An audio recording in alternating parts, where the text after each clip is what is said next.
My name is Emma Carter, and I grew up in a house where silence was more dangerous than words.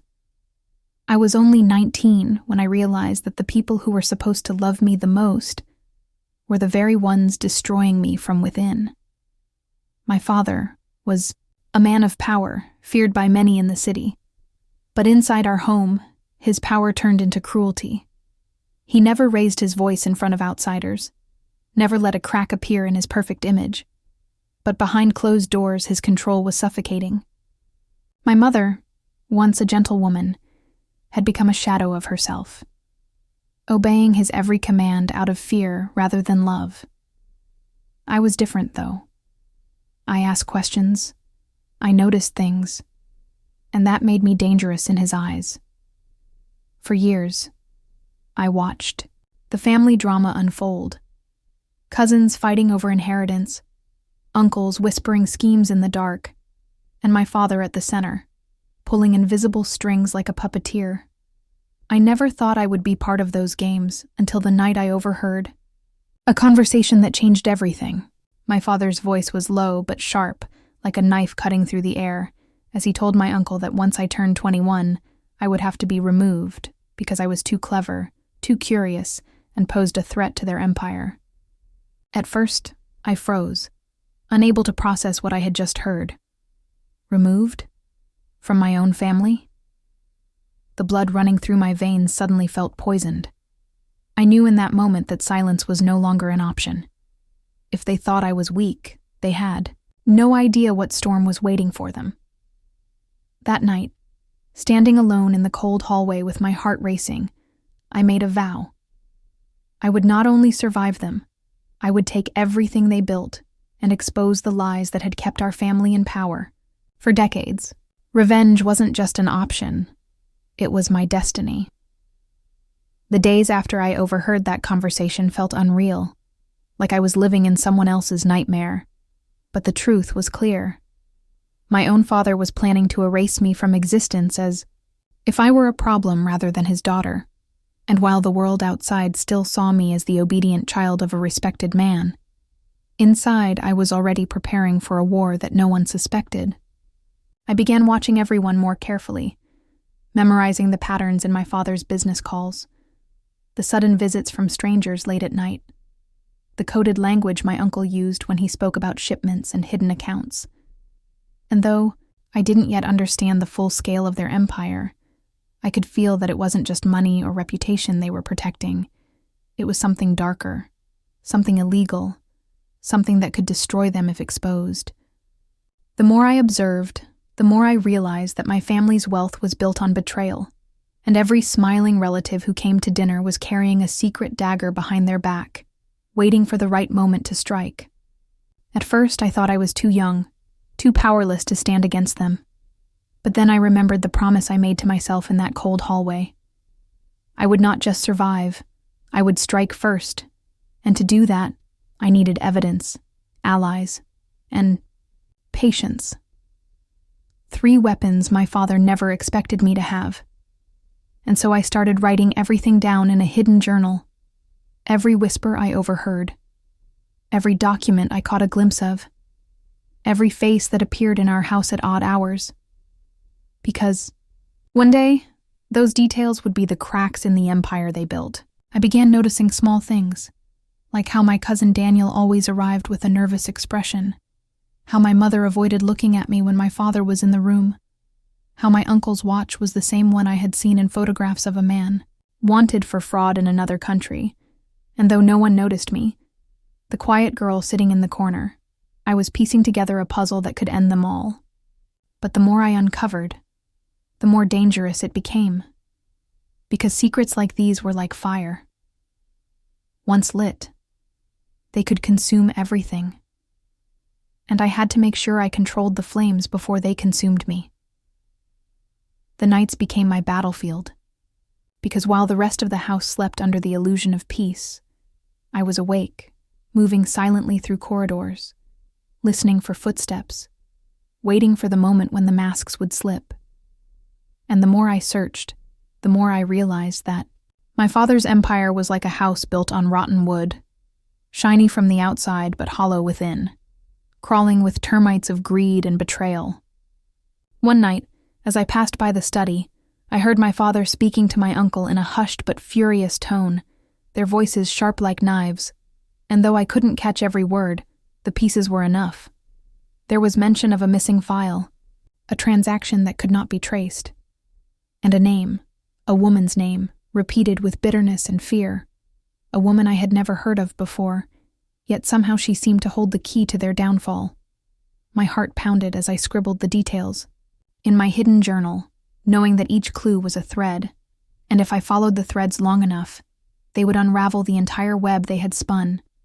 But with knowledge came danger, because my father was not a fool. He sensed when shadows moved differently, when silence became too heavy.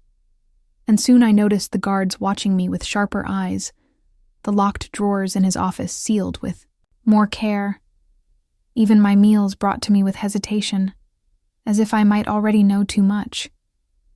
And in that suffocating tension, I realized something frightening. He suspected me, and if he was right, my time was running out. Yet instead of fear weakening me, it hardened my resolve, because I understood that I could no longer just collect evidence. I had to begin playing the game on their level, deceiving the deceivers, manipulating those who thought I was weak, and so I began to craft a mask of my own, the mask of an obedient, naive daughter who saw nothing, heard nothing, and cared for nothing.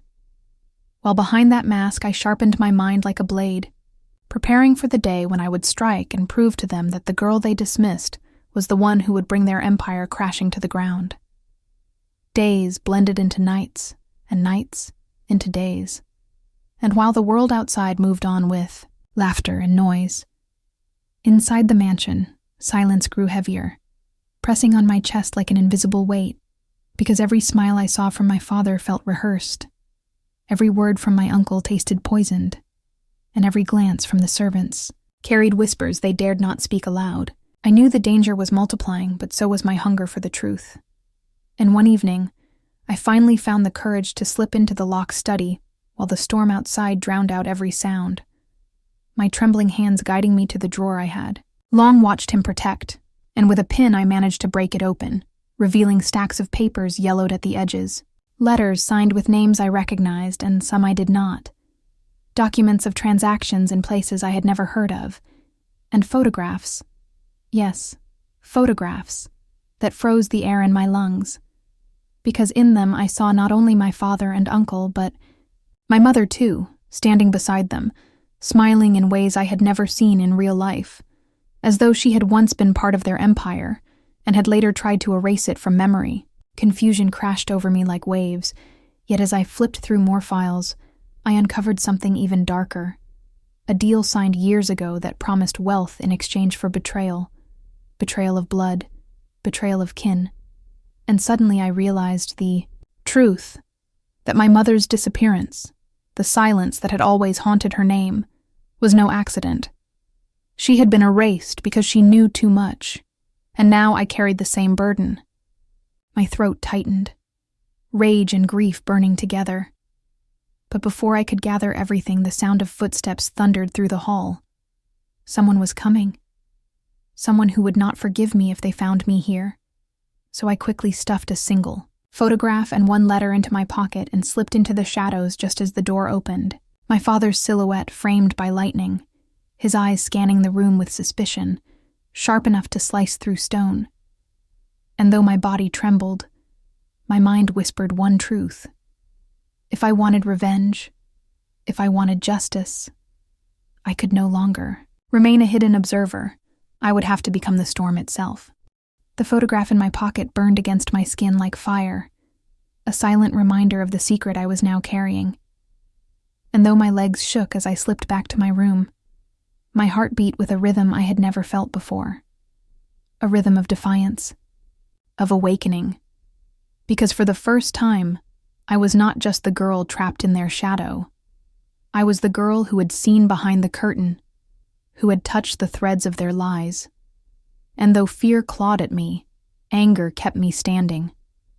That night I lay awake staring at the ceiling, replaying every word, every smile, every suspicious silence. and I knew I could not fight this war alone. But whom could I trust in a house where every wall had ears? The only person who came to mind was Anna, my childhood friend from the village, the only one who had ever seen me cry without judgment. And so at dawn I sneaked out, wrapping myself in a shawl, walking through the misty fields until her small cottage appeared like a safe harbor in the storm. And when she opened the door, shock filling her eyes at my pale face, I broke. I told her everything, every shred of paper, every suspicion, every secret locked in my chest.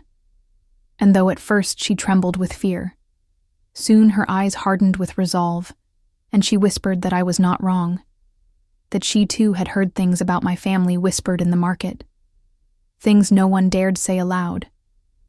Together we spread the letters and the photo on her wooden table, piecing the puzzle under the dim light, and the more we read, the more monstrous the picture became. Money stolen, deals signed with men who destroyed others, betrayals carried. Out in silence, and in the center of it all my mother, erased like a mistake. I clutched the photograph, tears burning my eyes, and promised myself I would not let her name be forgotten. I would not let their empire stand on her ashes. But just as hope began to stir, a sharp knock rattled Anna's door. Too sharp, too sudden, and when she opened it, a messenger from the estate stood there, his face stiff, his eyes suspicious, holding a note that chilled my veins. Return home immediately. You are being watched. I folded the note slowly, my fingers trembling though I tried to hide it from Anna. And as I forced a calm smile on my face, I knew deep down that the walls of my family's empire were closing around me faster than I imagined. Someone had already noticed my absence. Someone had felt the shift in my behavior, and their eyes were everywhere, even here in the village, which meant I was running out of time. Yet when I looked at Anna's worried face, I realized retreat was no longer an option. I could not crawl back into silence. So I told her firmly that whatever happened I would continue, that my mother's memory demanded truth. And though her hands shook, she nodded, promising to stand by me no matter the cost. Returning to the mansion was like stepping back into a cage, the air heavier, every hallway darker. And though no one confronted me directly, their glances carried weight, their smiles sharper, as if testing whether I had discovered something. And at dinner my uncle leaned close, his voice sweet but laced with venom, asking if I had enjoyed my little walk in the village. And for a moment my blood froze. How had he known? But I forced a laugh, lying that I needed fresh air, though inside I was screaming, knowing he had spies everywhere. Yet instead of fear, something else bloomed inside me, a strange sense of power, because now I knew he was afraid of what I might learn, and that fear was my weapon. That night, alone in my room, I took out the photograph again, whispering to my mother's smiling face that I would not stop, that I would burn their lies to the ground if I had to. But suddenly footsteps echoed outside my door, too slow, too deliberate, and a shadow slipped past the crack beneath it, lingering, waiting, as though daring me to make a move. And I clutched the photo tighter, my breath shallow, realizing I was no longer just a girl hiding secrets. I was a threat, and threats in this family never lived long. The shadow outside my door did not move for several minutes, and the silence became heavier than any scream I had ever heard, making my heart pound until finally the footsteps retreated. But I knew they had left a message without speaking. They were watching me every second, waiting for me to make one mistake. Yet instead of fear, the fire inside me grew, because if they were spying this closely, it meant I was close to something. So the next morning I acted as though nothing was wrong, dressing carefully, greeting my uncle with a polite smile at breakfast, while his sharp eyes pierced through me, searching for weakness. And as I lifted the teacup, I noticed his hand shake ever so slightly when our gazes met, a tiny crack in the mask of power he always wore, and it told me more than words, that he remembered what he had done to my mother, and deep down he knew the truth would not stay buried forever. Later, I slipped into the old library again, searching the shelves until I found a hidden compartment behind the dusty ledgers, and inside was a single envelope sealed with wax bearing our family crest, my pulse racing as I broke it open. And there in my hands lay a series of letters exchanged between my uncle and an unknown man, letters that spoke in vague but sinister language about silencing someone permanently and ensuring the inheritance shifted to the right hands.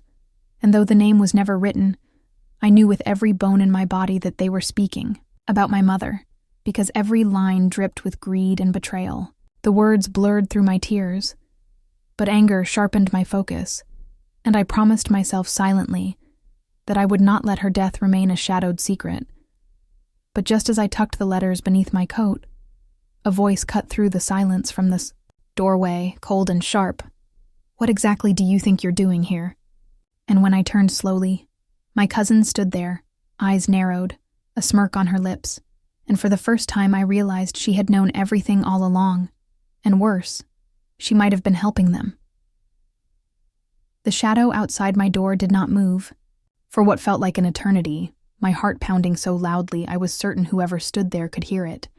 But then, as silently as it had appeared, it drifted away, and the sound of fading footsteps filled the hallway, leaving me shaken, yet more determined than ever.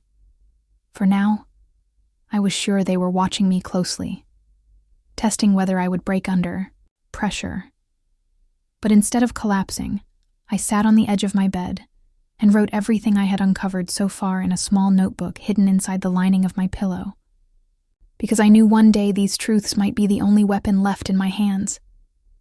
And as I wrote, I remembered my mother's voice from years ago, telling me that courage wasn't the absence of fear, but the decision to move forward despite it. And I realized she had prepared me for this battle long before it began, though I was too young to understand back then. The following morning, as sunlight spilled through the dusty curtains, my aunt entered my room without knocking, her eyes cold and searching as if she expected to catch me red-handed with something incriminating. But I kept my face calm and greeted her sweetly, and though she smiled back, I caught the flicker of doubt in her gaze, a confirmation that she too suspected I was unraveling the threads of their carefully woven lies. And later that day, while walking in the old library of the mansion, I discovered a locked cabinet tucked away behind heavy velvet drapes, its surface scratched as though someone had tried to force it open before, and immediately my instincts screamed that answers were buried there. Yet I also knew if I rushed recklessly, they would catch me, so I stepped back and pretended not to notice, though in my mind I was already planning how and when to return. That night, while staring into the mirror, I whispered to my reflection that I would not only expose them, I would destroy their empire brick by brick. And though my reflection trembled with fear, there was also fire in my eyes, a fire they could not extinguish, because once truth begins to rise, no amount of darkness can smother it. And I promised myself silently that by the time this was over, they would regret underestimating me. The following evening, while the rest of the family gathered in the grand dining hall pretending everything was normal, I slipped quietly into the west wing of the mansion, where the walls were lined with faded portraits of ancestors whose painted eyes seemed to follow me.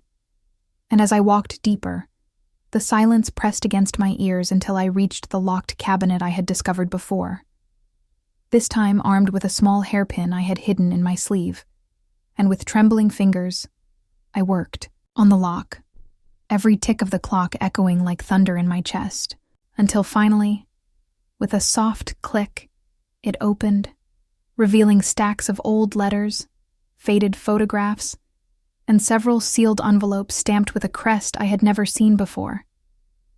But the moment I pulled one out, a shiver ran down my spine, because the handwriting on it was my father's.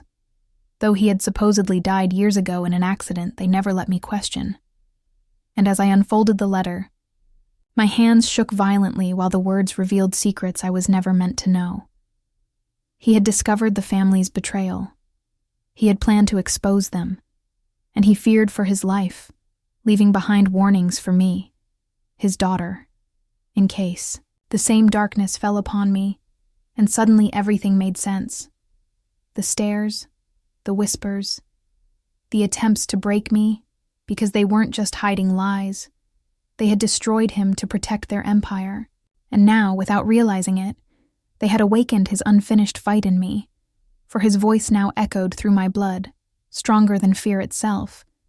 And I swore in that candlelit room, clutching his letter, that I would finish what he started, no matter the cost. The letter burned in my hands as though the ink itself carried my father's pain.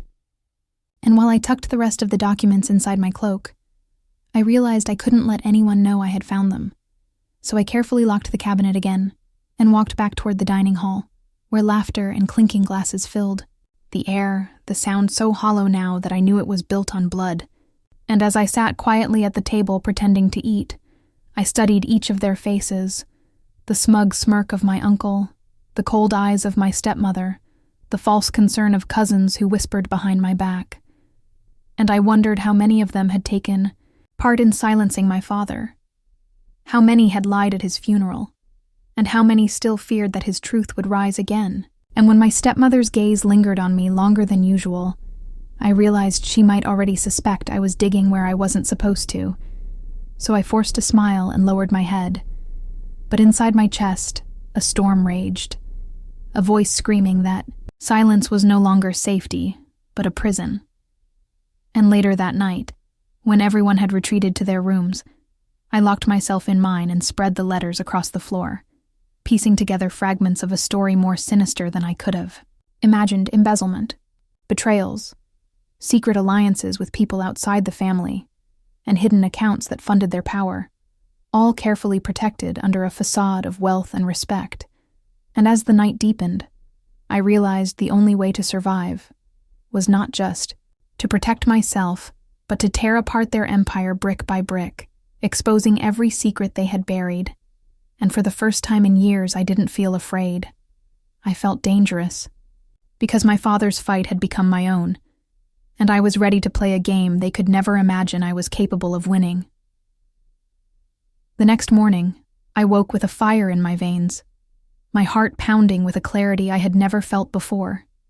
And while the household bustled with servants preparing for another family gathering, I moved silently through the corridors, memorizing every camera, every blind spot, every lock, because I knew this mansion was not just a home.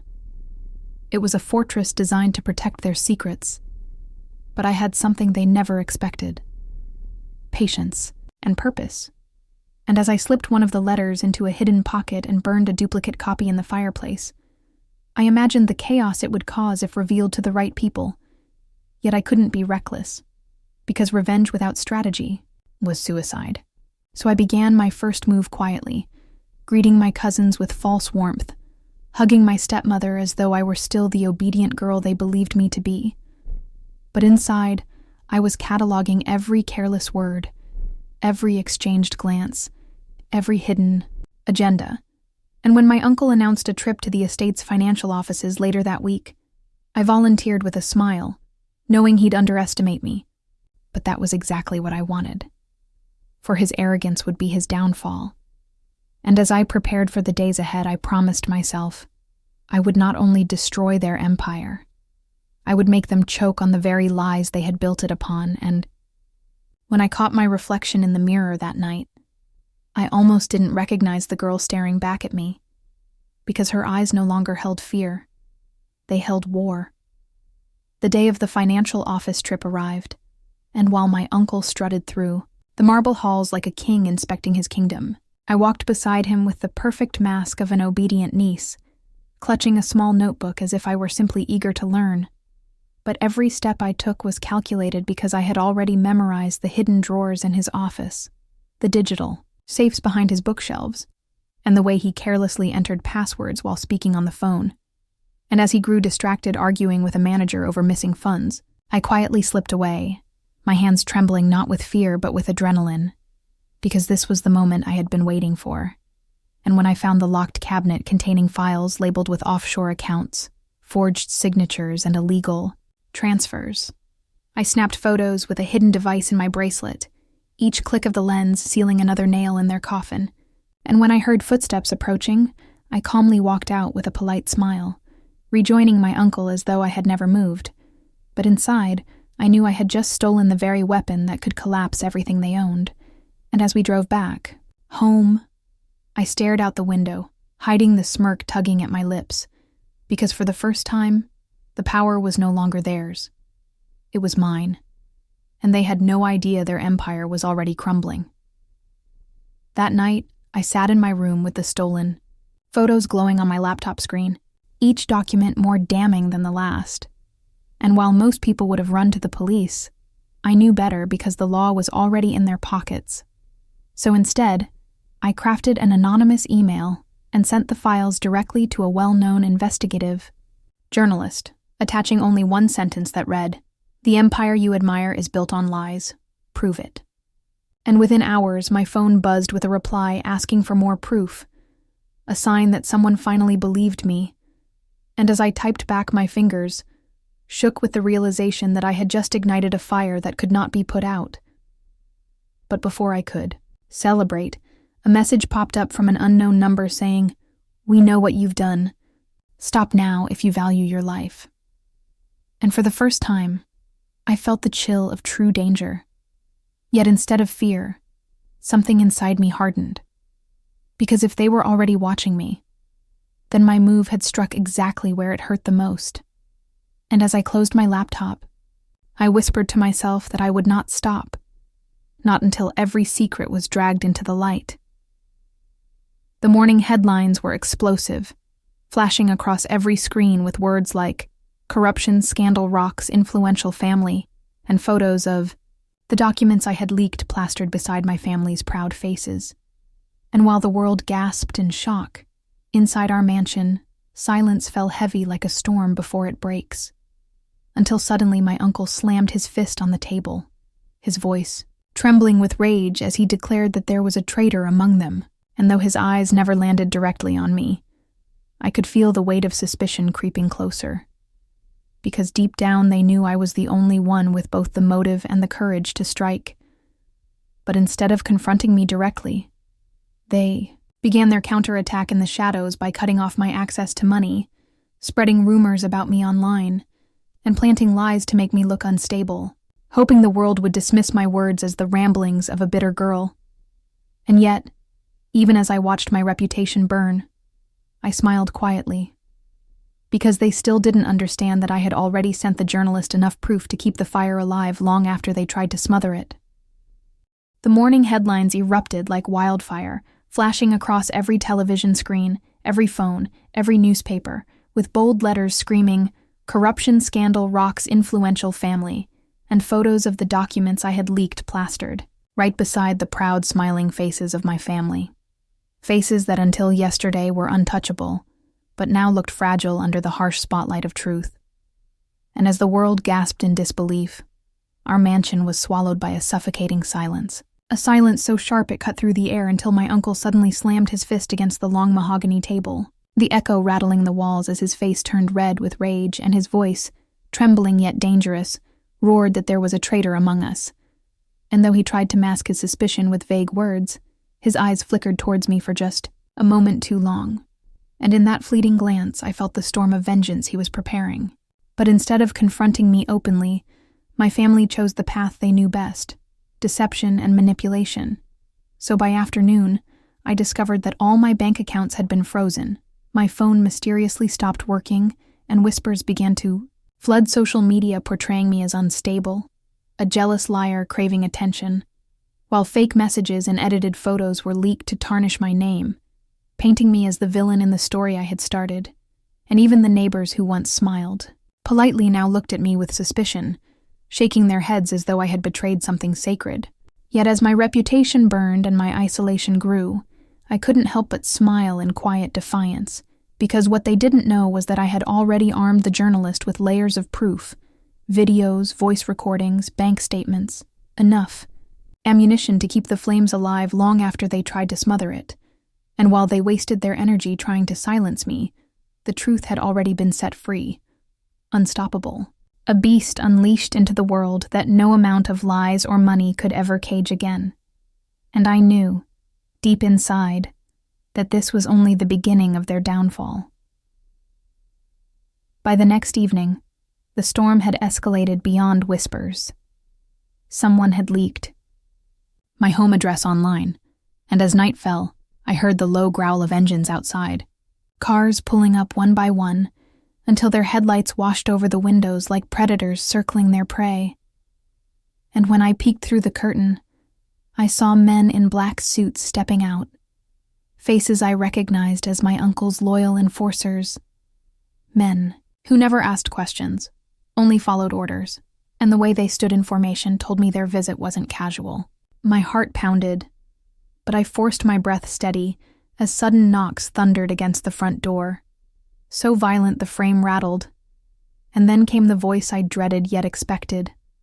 My cousin Daniel, his tone mockingly sweet as he called my name, promising that all this chaos would end if I just handed over the original files I had hidden, the ones he believed were still in my possession. But what he didn't know was that I had already sent duplicates to multiple journalists across different countries, ensuring that even if they destroyed every piece of evidence in my hands, the truth would still spread like wildfire, impossible to erase. Still, as the pounding grew louder, the walls trembling with every hit, I realized they weren't here to bargain anymore. They were here to silence me permanently. And when the lock finally cracked under the pressure and the door flung open, with a deafening crash, I stood frozen in the hallway, clutching the small recorder in my pocket, praying the world would one day hear this moment if I didn't survive the night. The moment the door slammed open, shadows spilled into the hallway as 3 men stormed inside, their boots heavy against the floor, and I darted backward, adrenaline taking control, but Daniel's voice cut through the chaos like a blade. "Don't run. You'll only make it worse." My pulse roared in my ears as I grabbed the only weapon within reach, a glass vase from the side table, and hurled it at the nearest man, the crash momentarily stunning him while I bolted toward the back door, my feet slipping against the polished wood as I sprinted. Behind me, footsteps thundered closer, their shouts filling the air, and the sharp metallic click of a gun being cocked froze my spine, but instinct pushed me faster. I yanked open the kitchen door and burst into the night, the cold air biting against my face as headlights from their cars blinded me. I zigzagged across the yard, knowing one straight path would make me an easy target. And just as a shot rang out, the bullet whistling past my shoulder and shattering the garden wall, I dove behind the old shed, my lungs burning, my hands shaking, every nerve screaming at me to move. Somewhere in the chaos, I realized I wasn't just running to save my life. I was running to protect the truth, because if they caught me tonight, the empire of lies my family built would remain untouched forever. The shed's rotting wood barely shielded me from their headlights. But in that suffocating silence, I felt something shift inside me. Fear began to turn into fury. I had been running all this time, hiding from their threats, their lies, their power. But tonight, I realized I wasn't just a victim in their twisted game. I was the only one who could end it. My trembling fingers fumbled inside my jacket until I felt the memory card hidden in the lining, the one piece of evidence that proved everything: the money laundering, the secret deals, the betrayal that had destroyed my family. Without it, I was nothing. With it, they were finished. Daniel's voice echoed through the yard, calm but laced with menace. "You can't hide, Emma. Come out and maybe I'll let you live." My heart hammered, but I stayed still, every word sinking in like venom. He wasn't just after me. He was after the truth I carried. Slowly, I crawled through the mud until I reached the fence, its broken edge jagged but wide enough for me to squeeze through. Just as I pulled myself out, a beam of light hit me. One of the men had spotted me. "There, she's got it!" he roared, and the chase began again, faster, louder, deadlier. My lungs felt like they were tearing apart as I sprinted down the narrow dirt road, headlights blazing behind me, gunshots cracking in the night. I stumbled, nearly fell, but I kept running until I saw it, the train station lights flickering in the distance like a promise of escape. Every step was agony, but every step also brought me closer to freedom. They were right behind me now. I could hear their breaths, feel their rage, but I pushed harder, leapt onto the platform just as the train doors began to close. In one desperate move, I threw myself inside, the doors sealing shut behind me with a metallic clang that sounded like salvation. They slammed against the glass, faces twisted in fury, but they couldn't reach me anymore. My body shook as I collapsed into a seat, clutching the memory card so tight it dug into my palm. For the first time in years, I felt a spark of control. This wasn't over. I knew the fight ahead would be brutal. Exposing them would make me a target forever. But in that moment, as the train roared into the night, I realized something powerful. I had survived. And survival was the first step to victory. This story teaches us that no matter how powerful lies and betrayal may seem, truth always carries the strength to break even the strongest chains. Emma's journey shows that fear can paralyze us, but the moment we decide to fight back, fear turns into courage. Running away from the darkness only makes it stronger, but when we confront it with evidence, resilience, and determination, the darkness begins to fade. Betrayal from loved ones cuts deeper than any wound, yet it also awakens the fire within us to rise, protect ourselves, and protect the truth. Even in moments when the world turns against us and escape feels impossible, there is always a way forward if we refuse to give up. Emma's survival was not just about saving her life. It was about proving that one person's courage can shatter an empire built on lies.